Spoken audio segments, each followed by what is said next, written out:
नमस्कार साथियों, गुरुकुल धाम के इस डिजिटल प्लेटफॉर्म पर आपका स्वागत है।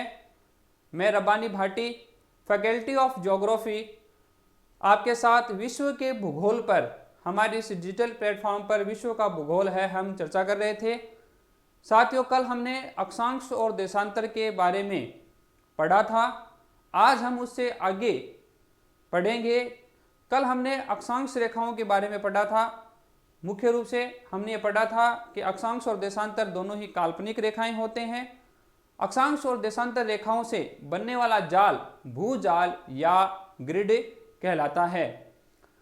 आज हम पढ़ेंगे देशांतर के बारे में डिटेल से। कल हमने अक्षांश के बारे में पढ़ा था। आज हम उसका अगला जो भाग है वो इस क्लास के अंदर हम डिस्कस करेंगे। आज हम पढ़ेंगे देशांतर के बारे में। सबसे पहले हम ये जानेंगे कि देशांतर होते कौन सी रेखाएं हैं।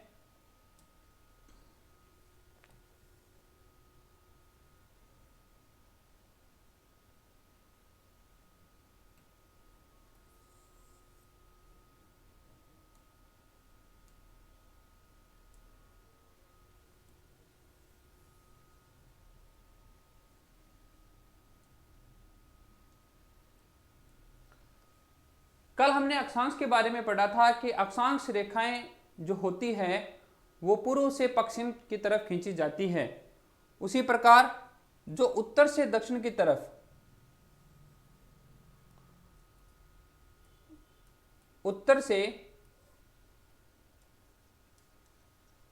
दक्षिण की तरफ ग्लोब या मानचित्र पर जो रेखाएं खींची जाती है उन रेखाओं को देशांतर रेखाएं कहते हैं। ये रेखाएं भी अक्षांश की तरह ही ग्लोब पर खींची गई ग्लोब पर खींची गई काल्पनिक रेखाएं होती है। ग्लोब पर खींची गई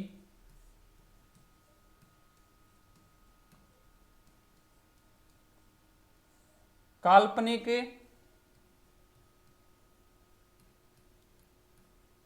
रेखाएं होती है। साथियों, देशांतर जो है वो उत्तर से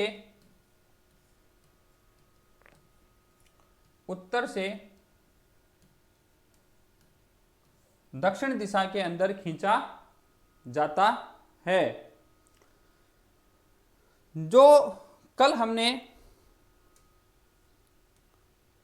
अक्षांशों के बारे में भूमध्य रेखा को पढ़ा था, उसी प्रकार देशांतर के अंदर 0 डिग्री जो देशांतर रेखा है, हम जैसे ही ग्लोब पर खींचते हैं 0 डिग्री देशांतर रेखा को जैसे ही हम ग्लोब पर खींचते हैं, ग्लोब के 2 हिस्से हो जाते हैं। 0 डिग्री देशांतर रेखा के पूर्व वाला भाग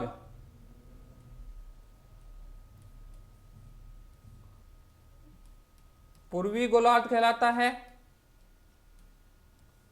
और 0 डिग्री के पश्चिमी वाला भाग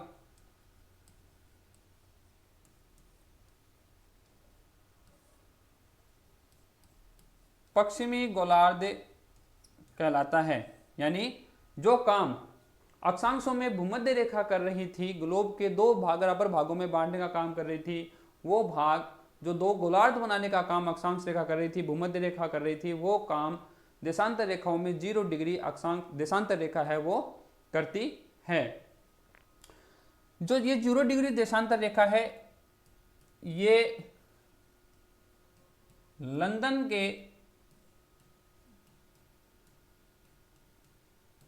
लंदन शहर के ग्रीनविच नामक स्थान से गुजरती है। ग्रीनविच नामक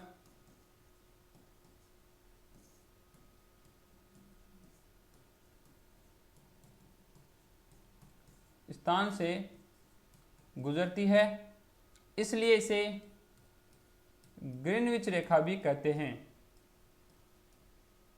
इसलिए से ग्रीनविच रेखा भी कहते हैं। जैसे 0 डिग्री अक्षांश रेखा था, उसको हमने कल भूमध्य रेखा भी कहा था, क्योंकि वो भूमि के मध्य से गुजरती है। उसे विषुवत रेखा भी बोला है हमने, क्योंकि वो उस पर विषुव की स्थिति बनती है। इसी प्रकार देशांतर रेखाओं में 0 डिग्री जो देशांतर की जो रेखा है उसको हमें ग्रीनविच रेखा भी कहते हैं, क्योंकि ये ग्रीनविच शहर से गुजरती है। इसका एक और नाम है, इसको प्रधान मध्याह्न रेखा भी कहा जाता है।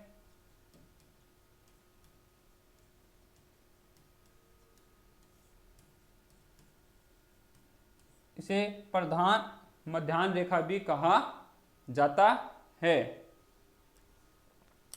जैसे ही हमने ग्लोब पर ग्रीनविच रेखा को खींचते ही ग्लोब के दो टुकड़े हो गए, पूर्वी गोलार्ध और पश्चिमी गोलार्ध।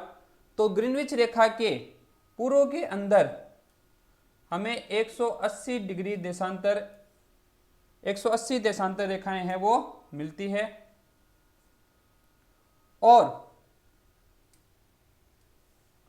पश्चिम के अंदर भी हमें 180 देशांतर रेखाएं है वो मिलती है। यानी ग्रीनविच से पूर्व की तरफ 180 देशांतर है, और ग्रीनविच रेखा के पश्चिम में भी 180 देशांतर रेखा है वो स्थित है।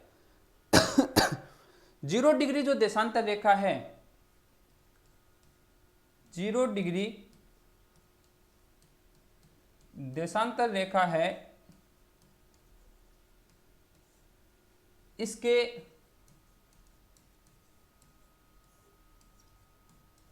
विपरीत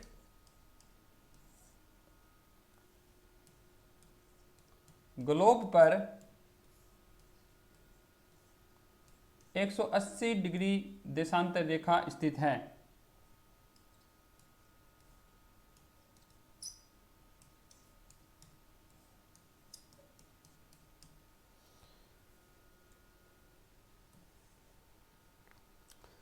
जीरो डिग्री देशांतर रेखा है, इसके एकदम विपरीत ग्लोब पर हम देखेंगे तो हम ये पाएंगे कि 0 डिग्री के एकदम विपरीत वाले भाग पर 180 डिग्री देशांतर रेखा स्थित है, जिसे अंतर्राष्ट्रीय तिथि रेखा कहते हैं। यानी 180 डिग्री की जो मान की जो देशांतर रेखा है उसे क्या कहते हैं?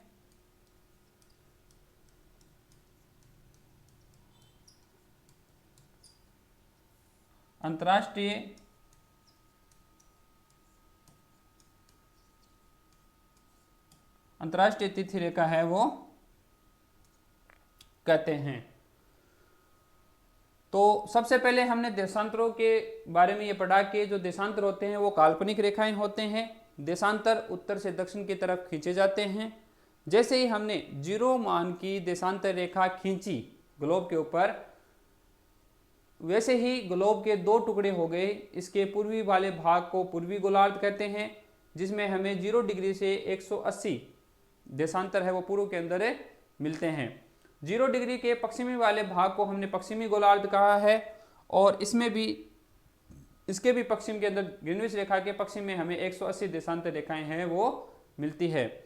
0 डिग्री को ग्रीनविच रेखा भी कहते हैं, क्योंकि ये ग्रीनविच नामक स्थान से गुजरती है, और इसे प्रधान मध्याह्न रेखा भी कहते हैं। 0 डिग्री देशांतर रेखा के विपरीत ग्लोब पर विपरीत 180 डिग्री की देशांतर रेखा पाई जाती है, जिसे अंतर्राष्ट्रीय तिथि रेखा भी कहते हैं।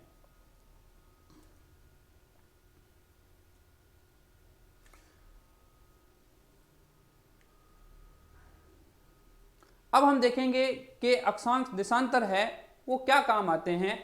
देशांतर जो रेखाएं होती है वो समय निकालने के काम आती है। यानी देशांतर रेखाएं क्या काम आती है? देशांतर रेखाएं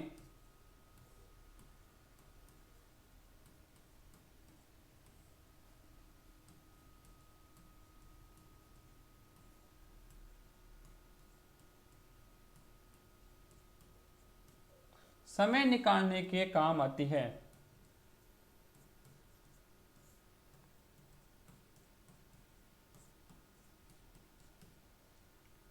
साथियों, जो देशांतर रेखाएं हैं वो सीधी ना खींचकर वक्राकार खींची गई है।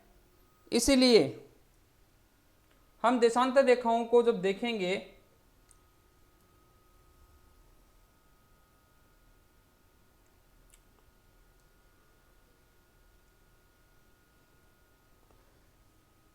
ये प्रधान माध्यान्ह रेखा है। जो अन्य देशांतर रेखाएं हैं वो इस प्रकार से खींची हुई होती है।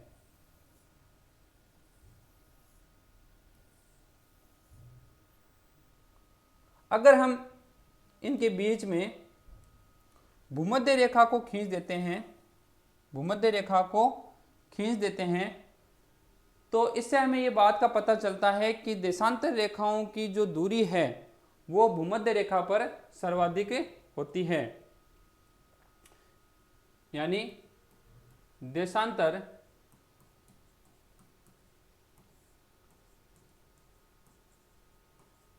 सीधे ना खींचकर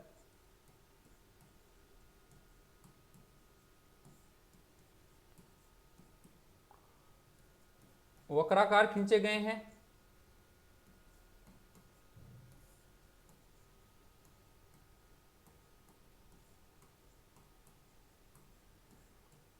वक्राकार खींचे गए हैं। देशांतर रेखाओं की जो बीच की दूरी है वो सर्वाधिक जो दूरी होती है वो भूमध्य रेखा पर होती है।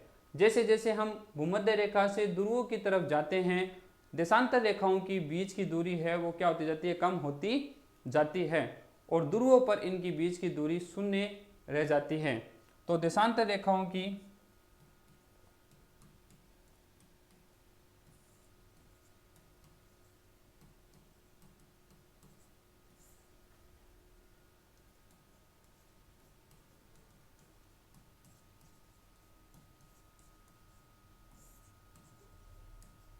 सर्वाधिक दूरी भूमध्य रेखा पर होती है।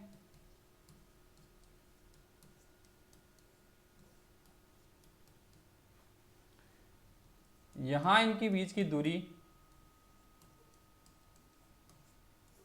यहां इनके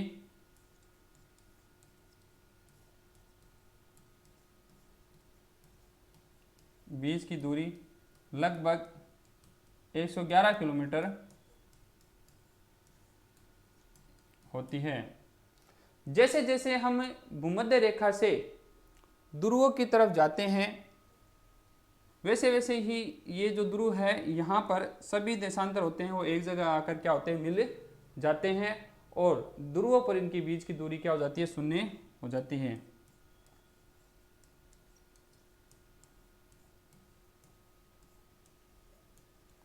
ध्रुवों पर इनके बीच की दूरी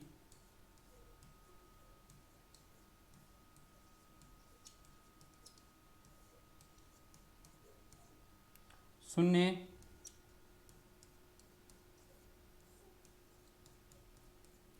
हो जाती है। यानी देशांतर क्या काम आते हैं, देशांतर समय निकालने के काम आते हैं। देशांतर रेखाएं सीधी ना खींचकर वक्राकार खींची गई है। देशांतर रेखाओं की सर्वाधिक दूरी भूमध्य रेखा पर होती है। जैसे जैसे हम ध्रुवों की तरफ जाते हैं दो देशांतरों के बीच की दूरी है वो कम होती हुई जाती है, जिससे भूमध्य रेखा पर इसकी सर्वाधिक दूरी, दो देशांतरों के बीच की जो सर्वाधिक दूरी है वो भूमध्य रेखा पर प्राप्त होती है, वो लगभग 111 किलोमीटर प्राप्त होती है, और ध्रुवों पर इनकी बीच की दूरी क्या हो जाती है, शून्य हो जाती है। यानी सभी देशांतर भूमध्य रेखा पर जाकर है वो क्या होते हैं, मिल जाते हैं। इसके अलावा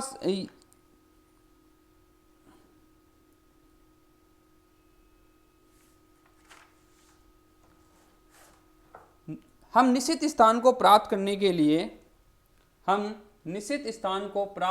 के लिए देशांतर रेखाओं को डिग्री में, डिग्री से फिर मिनट में, और मिनट से फिर सेकंड में बांटते हैं। यानी निश्चित स्थान प्राप्त करने के लिए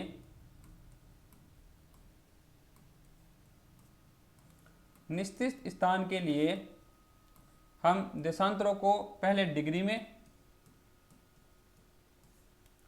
फिर मिनट में और फिर सेकंड के अंदर विभाजित करते हैं। जैसे मान लो हमें किसी स्थान का देशांतर एग्जैक्ट स्थान निकालना, जैसे 74 डिग्री 97 मिनट 48 सेकंड, इस प्रकार से आपको लिखा हुआ मिलेगा। यानी कोई भी स्थान है उसका निश्चित बिंदु पता करने के लिए हमें देशांतर को हम डिग्री में, फिर उसे मिनट में और फिर इसे सेकंड के अंदर क्या करते हैं, विभाजित करते हैं। जब हम एक देशांतर से दूसरे देशांतर की ओर जाते हैं,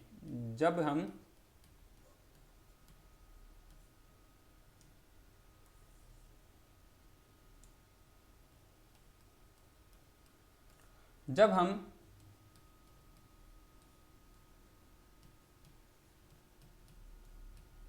एक देशांतर से दूसरे देशांतर की तरफ जाते हैं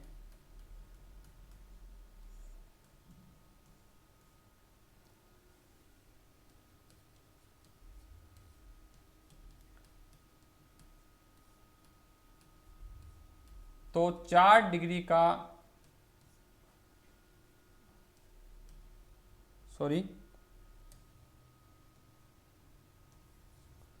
4 मिनट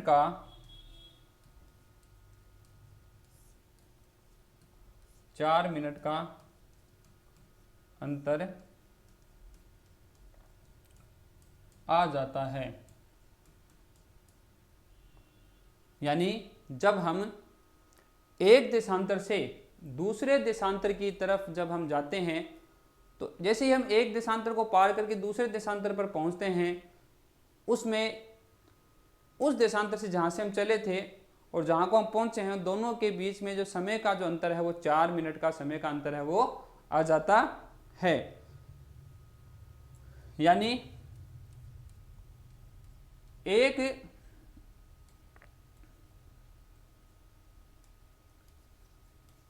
एक घंटे में लगभग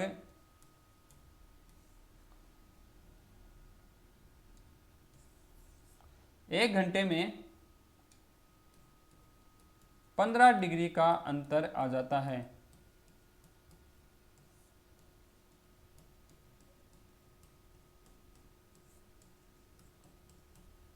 यानी 1 घंटे में पृथ्वी 15 डिग्री घूमने में कितना समय लेती है, तो पृथ्वी 15 डिग्री घूमने में 1 घंटे का समय है वो लेती है। जैसे ही हम ग्रीनविच रेखा के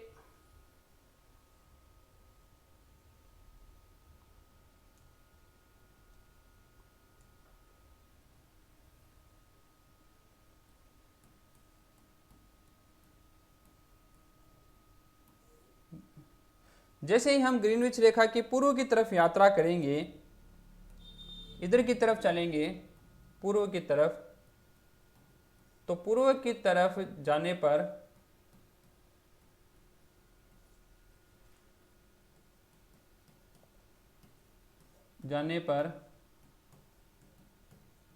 समय है वो बढ़ता है और पश्चिम की तरफ जाने पर समय है वो घटता है।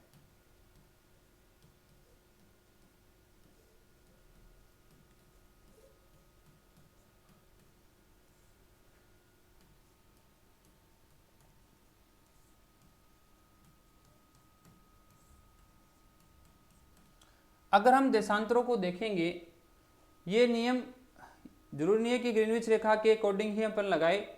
जिस देशांतर रेखा पर हम खड़े हैं या जिस देशांतर रेखा पर हमारा जो स्थान है वो निश्चित है, उस स्थान से अगर हम पूर्व की तरफ जाते हैं तो समय है वो बढ़ जाता है और हम पश्चिम की तरफ जाते हैं तो समय है वो घट जाता है।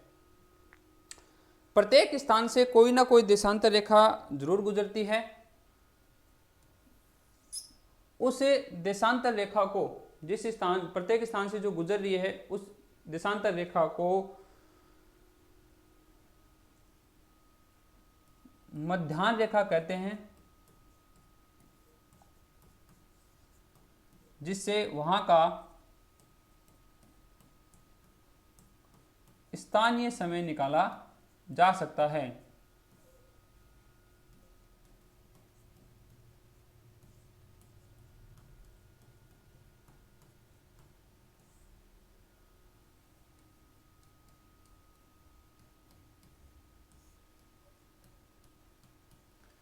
प्रत्येक स्थान पर कोई ना कोई मध्याह्न रेखा जरूर स्थित है और उस रेखा पर स्थित सभी स्थानों का समय है वो समान होता है, उसे हम स्थानीय समय है वो कहते हैं। देशांतर के अंदर 180 डिग्री जो देशांतर होते हैं, यानी टोटल 0 डिग्री से लेकर पूर्व की तरफ 180 डिग्री और पश्चिम की तरफ भी क्या होते हैं, 180 डिग्री होते हैं। प्रत्येक देशांतर पूर्ण गोला न होकर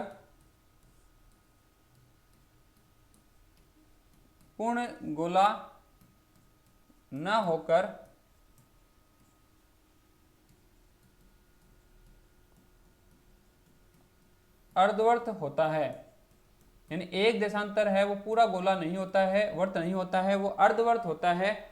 उसके ठीक विपरीत वाला देशांतर उसके साथ जब मिलता है तब जाकर वो क्या करता है, वो वर्त, पूरा वर्त है वो बनता है। यानी एक वर्त, देशांतर से अगर हम ग्लोब पर एक वर्त बनाएंगे तो हमें कम से कम 2 देशांतर रेखाएं हैं, वो 2 देशांतर अर्धवर्त है वो हमें खींचने पड़ेंगे।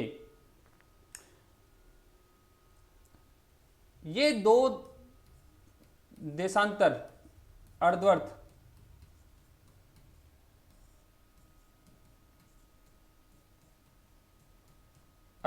मिलकर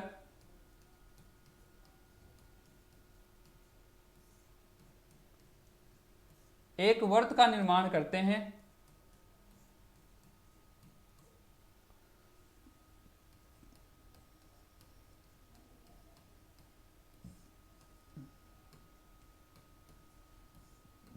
यानी ये 2 देशांतर जो अर्धवर्त होते हैं वो 1-2 मिलकर क्या करते हैं, एक वर्त का निर्माण है वो करते हैं।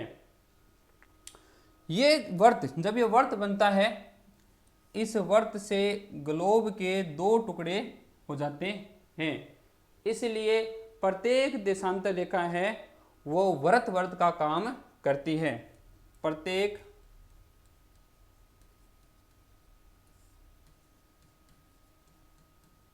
देशांतर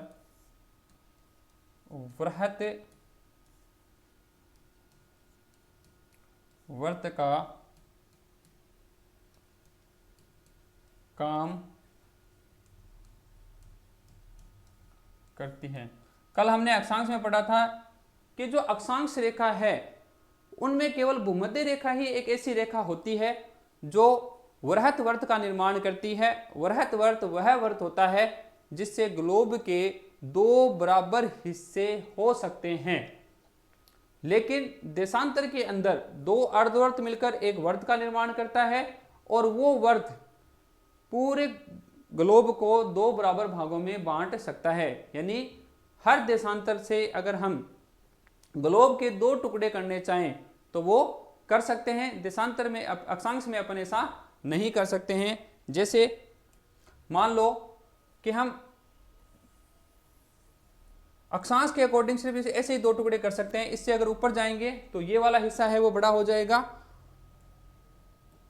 और ये वाला हिस्सा छोटा होता जाएगा। अगर हम ये यहां से करेंगे तो ये वाला हिस्सा बड़ा हो जाएगा, ये वाला हिस्सा छोटा हो जाएगा। यानी हम ग्लोब को 2 बराबर भागों में नहीं बांट सकते हैं। सिर्फ भूमध्य रेखा ही एक ऐसी अक्षांश रेखा है जो वर्त का काम करती है, लेकिन देशांतर रेखाओं के अंदर ऐसा नहीं है। देशांतर रेखाओं में 2 देशांतर मिलकर 2 देशांतर मिलकर एक वर्त का निर्माण करते हैं और वह वर्त ग्लोब को 2 बराबर हिस्सों में बांट देता है। यानी जो कुल देशांतर होते हैं, कुल देशांतर कितने होते हैं? कुल देशांतर होते हैं 180 डिग्री पूर्व में और 180 डिग्री पश्चिम में होते हैं, और एक 0 डिग्री जो कल हमने माना था। यानी एक तो 0 डिग्री ग्रीनविच रेखा हो गई, 180 डिग्री उसके पूर्व में हो गए और 180 डिग्री पश्चिम में हो गए। तो टोटल देशांतर कितने हो गए? 180 ये हो गए, 180 ये हो गए और 0 ये हो गए। टोटल देशांतर हो गए 360। अब आप कहोगे कि सर कल तो आपने अक्षांश रेखाओं में तो कल आपने भूमध्य रेखा को काउंट किया था, फिर 0 डिग्री 90 प्लस 90 181 बताया, इसमें 360 कैसे हुए? तो इसमें 360 इसलिए हो गए कि जो ये 180 डिग्री है ये दोनों गोलार्धों में एक ही है। ये दोनों गोलार्ध में, ये दोनों गोलार्ध में एक ही है। ये 180 जो वर्त बनते हैं, ये वर्त क्या कहलाते हैं? वृहत वर्त कहलाते हैं। वृहत वर्त वह वर्त होते हैं जो ग्लोब को 2 बराबर भागों में बांट सकते हैं। तो ग्लोब पर कुल कितने वृहत वर्त होते हैं? ग्लोब पर कुल कितने वृहत वर्त होते हैं? ठीक है, तो पहले देखो वर्त होता क्या है? वृहत वर्त वह वर्त होता है जो ग्लोब को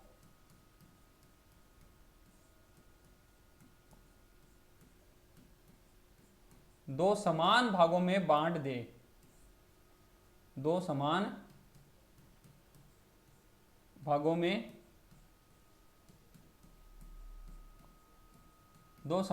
में बांट दे। अगर हम अक्षांश के अकॉर्डिंग बात करें तो केवल और केवल 0 डिग्री मान की जो अक्षांश रेखा है, जिसको हमने भूमध्य रेखा भी कहा था, यही एक रेखा ऐसी है जो ग्लोब को 2 बराबर भागों में बांट सकती है। लेकिन अगर हम देशांतर की बात करें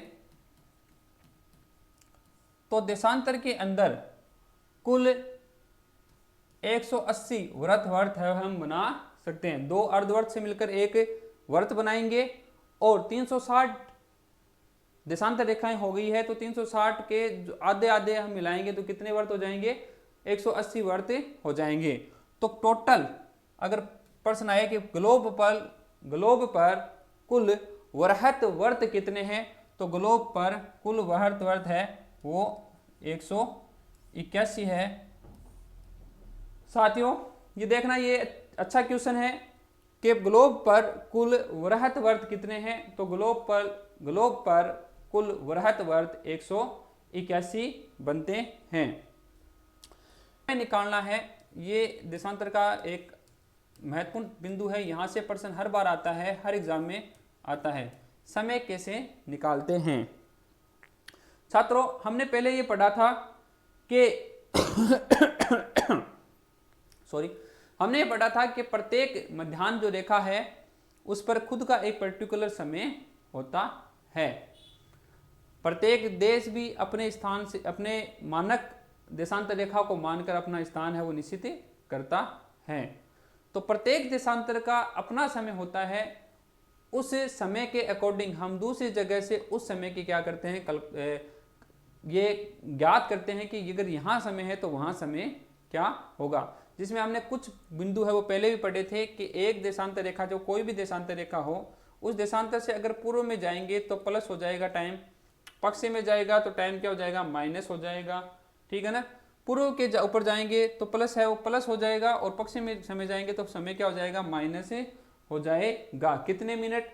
ये भी हमने पहले पढ़ा था कि एक देशांतर से दूसरे देशांतर पर अपन जाएंगे तो 4 मिनट का अंतर आ जाता है। इसी प्रकार इधर भी अगर अपन एक देशांतर को पार करके दूसरे देशांतर की तरफ जाएंगे तो यहाँ भी 4 मिनट का अंतर है वो आ जाता है। लेकिन अंतर क्या आएगा? यहाँ 4 मिनट प्लस होंगे उस समय में, और यहाँ पर 4 मिनट है वो माइनस होंगे उस समय में। गणना को थोड़ा और आसान करने के लिए मैंने आपको पहले भी एक बात बताई थी कि पृथ्वी 1 घंटे में 15 डिग्री देशांतर रेखा है वो घूम जाता है। अगर समय घंटों के अंदर है तो अपन आराम से घंटों में बदल सकते हैं कि 15 डिग्री में 1 घंटे हो जाएगा, 30 डिग्री में 2 घंटे हो जाएगा। इस प्रकार से हम आसानी से गणना कर सकते हैं।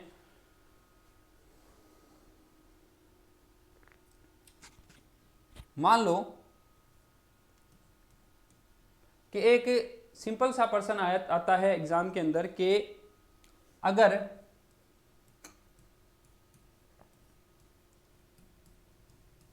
भारत में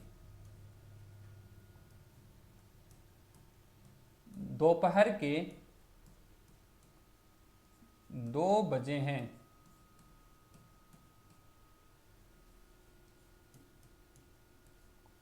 तो लंदन में क्या समय होगा।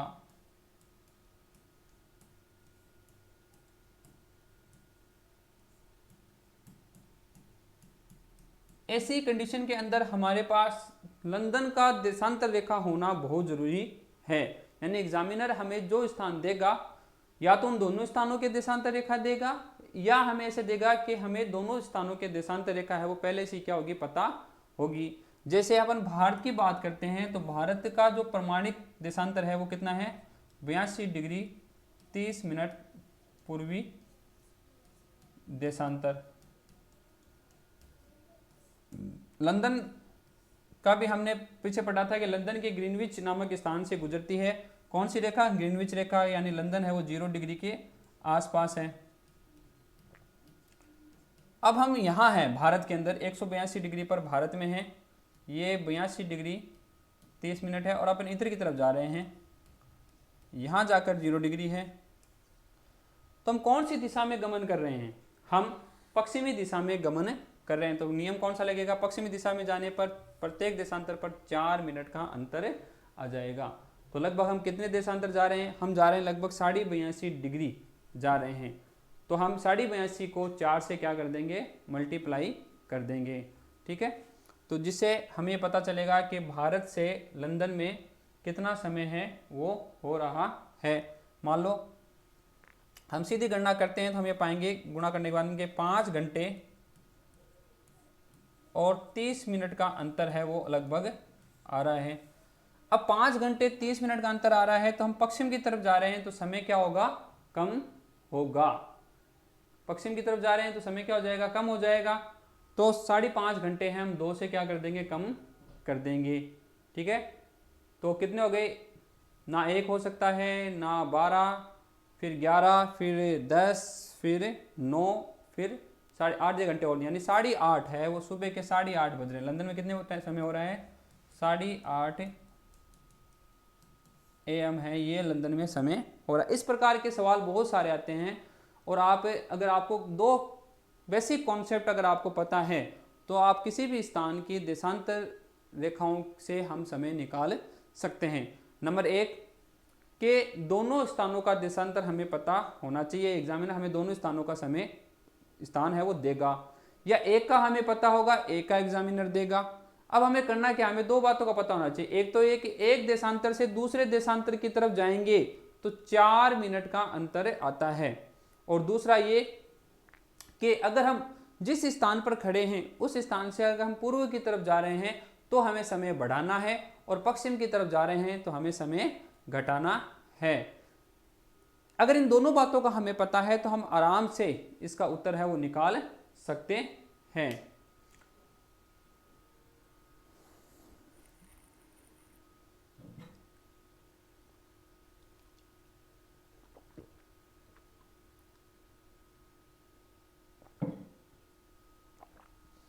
जैसे आपके लिए कुछ क्वेश्चन है,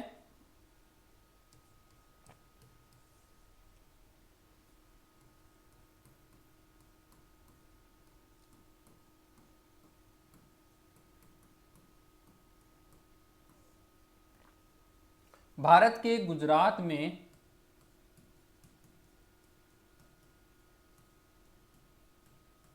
सुबह का 7 बजे हैं, सुबह के 7 बजे हैं,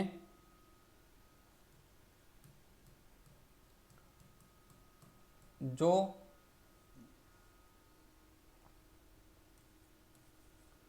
अड़सठ डिग्री पूर्वी देशांतर पर स्थित है। यानी गुजरात जो राज्य है उसका अपन ये मान सकते हैं कि वो 67 से स्टार्ट होता है गुजरात वाला, तो 68 हमने लिया है कि 68 डिग्री का कोई भी स्थान गुजरात का है और वहां पर सुबह के 7 बजे हैं, तो 97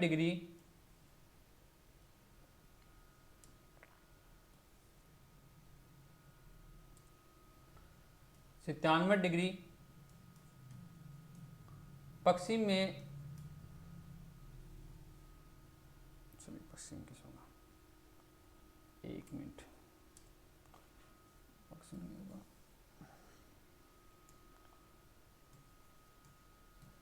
97 डिग्री पूर्व में स्थित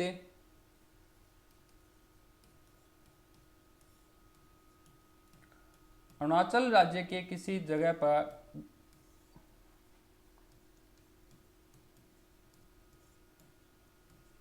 क्या समय होगा।